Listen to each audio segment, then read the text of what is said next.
If Ned Fulmer dies in the next year, just based off of the body language, I think there is a 79% chance Eugene did it. Holy shit, if looks could kill. That is not a guy I would try.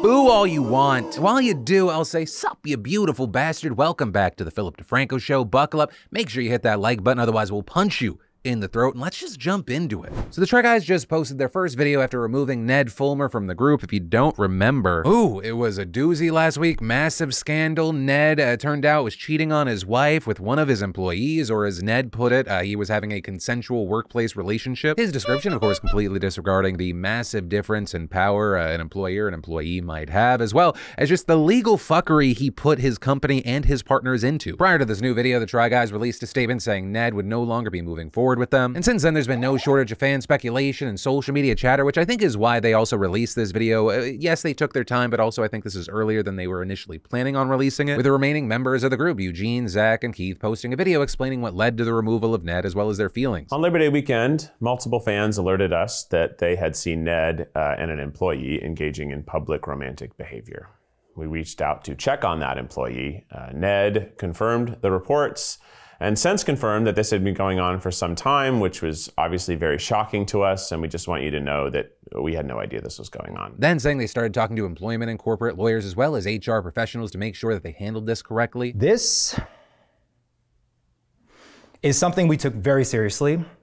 We refused to sweep things under the rug. That is not who we are, and it's not what we stand for. And so they immediately removed Ned from work activities, had an HR rep conduct a review, and removed Ned from releases pending the results of that review. And very interestingly, that also meant removing his section from videos, digitally removing him from content, not just for future episodes, but stuff that's already been posted, and also not including him in merch drops and more. Honestly, I want to give major props to our editing staff for how deftly they've handled that. There are several videos that we've deemed as fully unreleasable. You will never see them, and that is due to his involvement. And that's a decision that has cost us lots of money. We will not be able to recoup that money, but it's a decision we stand by proudly. Also regarding the review, they said they couldn't share details, but they found Ned engaged in conduct unbecoming of the team. And on September 16th, they signed written consent to approve the removal of Ned as a manager and employee of the Try Guys company. And as far as why it took till now to release a statement, and I think this very much makes sense, these are real people, there's a family involved, there's more people that are affected by this other than Ned. And this is an interesting video to watch for a number of reasons, but also because it felt like each individual person, like they kind of exemplified the feelings they were going through. We're losing a friend, we're losing someone we built a company with, we have countless memories with. We just made a TV show together.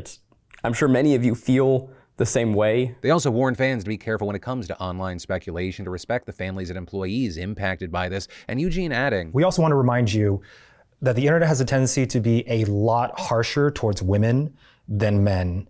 So please, we ask that you exercise kindness. And while I've seen people online kind of selectively taking this clip and saying, hey, what about the female employee's fiance? I think that's a valid thing to point out, but I also think that it kind of takes away from the main thing Eugene seems to be hitting on here, and that is there's a section of the internet that seemingly was blaming the woman involved here more than Ned. But the main thing here is that after they posted this video, the response to it was insanely positive. With that said, I'd love to know your thoughts on the update to the situation and specifically your reaction to that video. And then the LAPD is covering shit up again, allegedly.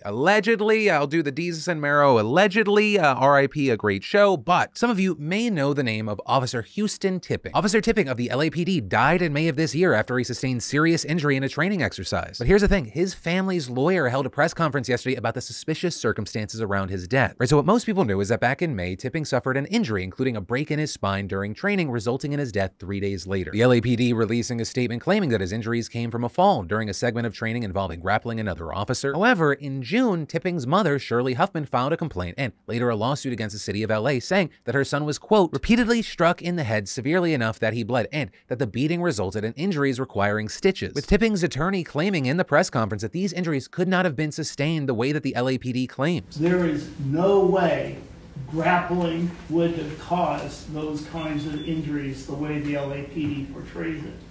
What would cause those injuries is if somebody picked a person up, slams them down onto their head and their neck onto a hard surface. Okay, but why would someone pick this guy up and slam him back down, breaking his neck? Well, according to his attorney, an officer that Tipping had reported last year for an alleged sexual assault was also present at this training exercise. The allegation is that in July of 2021, 4 police officers were involved in a sexual assault of a woman.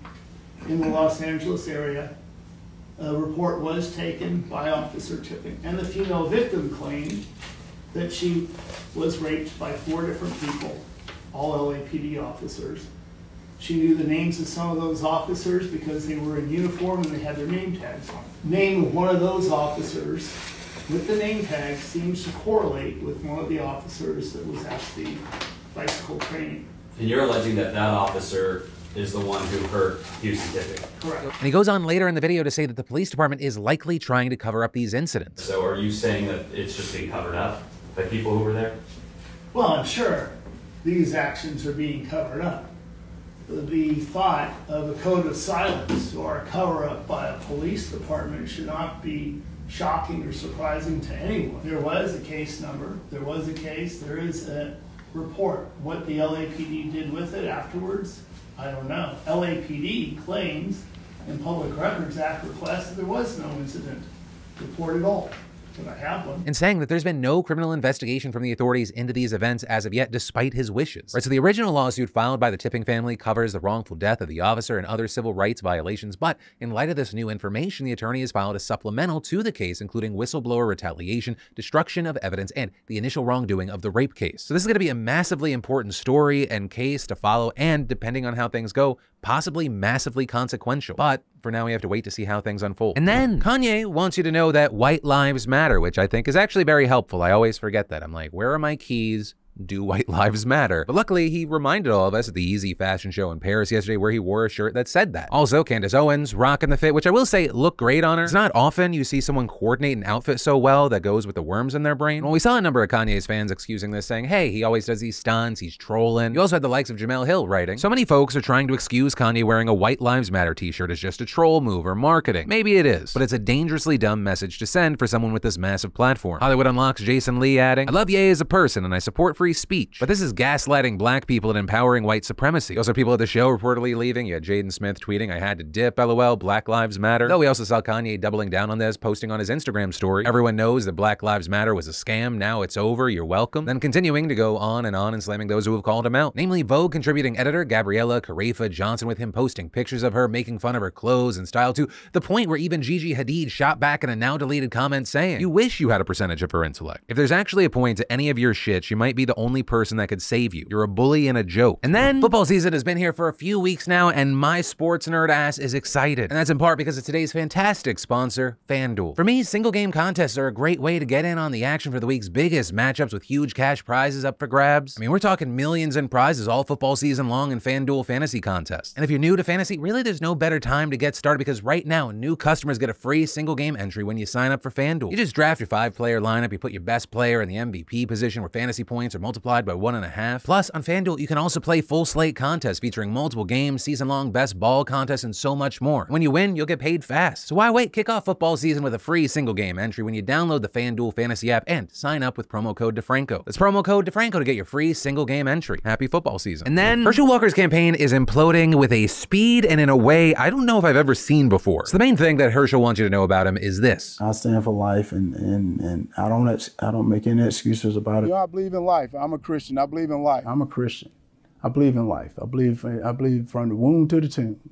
That's where I've always believed. And maybe you've seen the reports where he says he wants to completely ban abortion and that there should be no exception for rape, incest, or even the life of the pregnant person. But I don't think people have been fair to Herschel Walker, because it came out yesterday that he actually does believe that there should be an exception when he gets someone pregnant out of wedlock. With the Daily Beast reporting that a woman told the outlet she got pregnant with Walker's baby when they were dating in 2009 and he urged her to get an abortion. According to the outlet, Walker was not married at the time, but told her it would be more convenient to terminate the pregnancy, saying it was not the right time for him to have a child. The report then going on to say that while she shared that feeling, what she didn't know is that Walker had an out-of-wedlock child with another woman earlier that same year. But also, reportedly, not only did this woman say that Walker encouraged her to get an abortion, she also claimed that he reimbursed her for the procedure, and she brought receipts, providing them with a $575 receipt from the abortion clinic, a bank deposit that included an image of a signed personal check from Walker for $700, and a Get Well card Walker gave her with an H that matches Walker's autograph, and explaining the $125 difference by saying that she ballparked the price of an abortion after researching the procedure procedure and added costs like travel and recovery. Also, if the receipts weren't enough, the outlet also said it independently corroborated details of the woman's claims with a close friend she told at the time and who, according to the woman and the friend, took care of her in the days after the procedure. This is absolutely massive if true, not only because of his anti-abortion remarks, but I mean, he's been asked a number of times recently whether he had an abortion with past partners and he has denied it. You've never, like, funded an abortion or caused somebody to have an abortion because... Now, Walker, for his part, has denied the latest claims, issuing a statement saying this was a flat-out lie and saying that he was going to sue the Daily Beast for defamation. Walker also going on Sean Hannity's show last night, claiming that all of this is an attempt by Democrats to distract from inflation and crime. But one of my favorite parts is that when he was asked about the reported $700 check, Walker responded, I send money to a lot of people, and that's what's so funny. And let's go back to my part.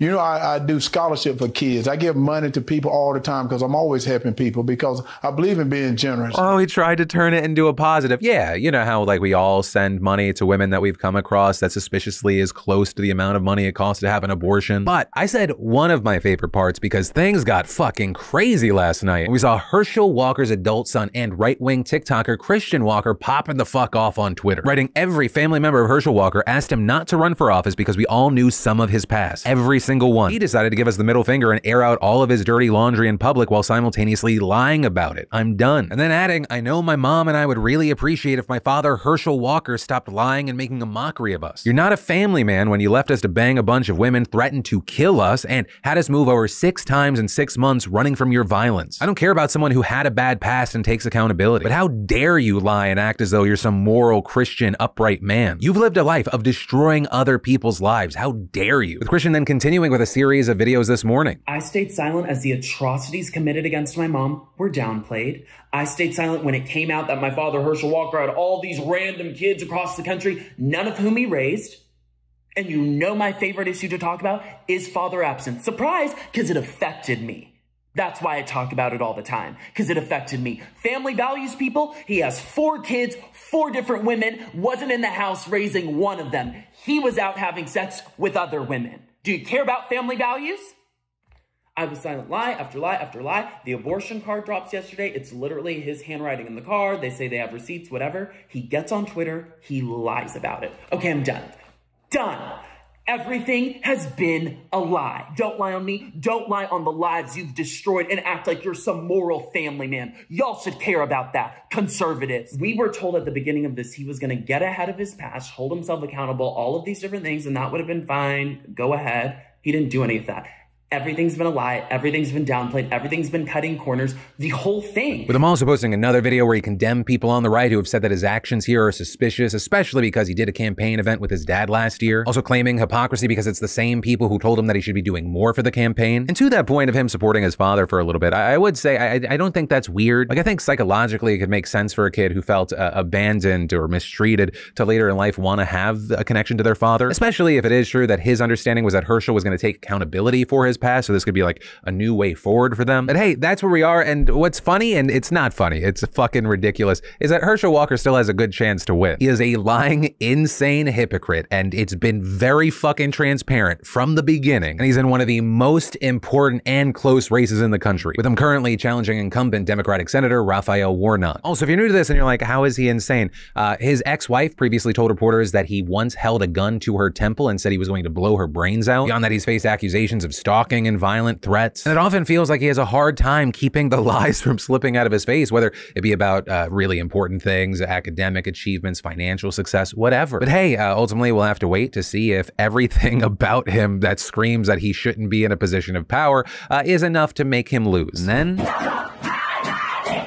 death to the dictator. That's what schoolgirls in Iran are chanting while stomping on pictures of the rulers, of course, with their hair free of all hijabs. We've seen schools all around the country becoming the latest front in the still explosive protest tipped off by the killing of Mahsa Amini. She, of course, the 22-year-old Kurdish woman who the so-called morality police reportedly beat last month for violating the dress code, put her in a coma, and then she died. And since then, Iranian women have been burning their headscarves and even cutting their hair in defiance of the regime, with plenty of men joining their struggle, to which we've seen the government responding with brutal repression suppression, firing metal pellets, tear gas, water cannons, and, according to some reports, live ammunition at protesters. With all of that amounting to a death toll so far between 41 and 133, depending on whether you believe state media or different rights groups. So that's been happening, but with a new academic year beginning this week, students are jumping into the fray as well. With one viral video showing girls at a high school ripping off their hijabs and shouting the pro-regime principal out of the building, saying he is without honor. We also saw students in Tehran's elite Sharif University organizing a walkout on the first day of school, which actually ended with Iran's Revolutionary Guard Corps trapping hundreds of them in a parking lot, with them then reportedly attacking the students with tear gas and less than lethal rounds, carting off some on motorbikes. One student describing it as a war zone. There was blood everywhere, with them adding that the 3 main dormitories were also shot out. And so